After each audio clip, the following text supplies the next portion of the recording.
Этот многоквартирный дом в Алагирском районе почти готов к заселению. Через пару месяцев сюда переедут семьи, чье жилье признали аварийным. Просторные квартиры с полноценным ремонтом полностью соответствуют современным требованиям. Новым жильцам нужно будет только завести мебель. Перед строителями поставили непростую задачу. Они должны не только построить дома. Отделочные работы и благоустройство территории тоже выполнят подрядчики.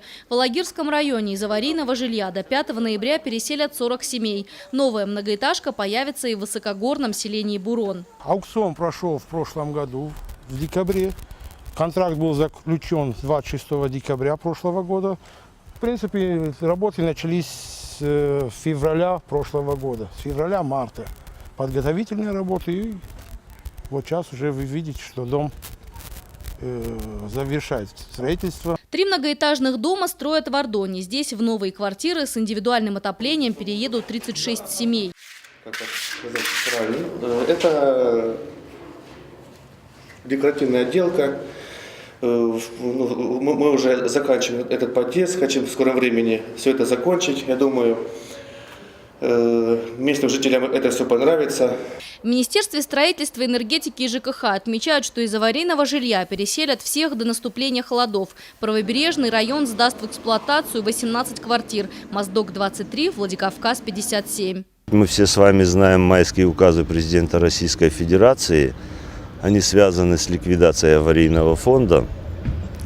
И всем субъектам были даны поручения, чтобы направить и принять ряд мер для ликвидации аварийного фонда.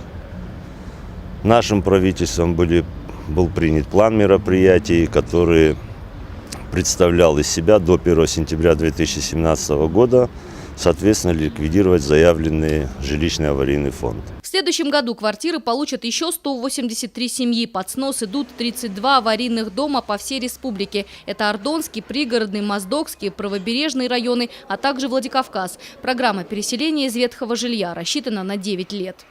Полностью ликвидировать аварийный фонд Северной Осетии намерены до 2017 года. На это потратят около 1,5 миллиарда республиканских и федеральных средств. Эта программа включена в майские указы президента Владимира Путина. Если поставленные задачи не будут выполнены в срок, из республиканской казны придется выплатить крупные штрафы.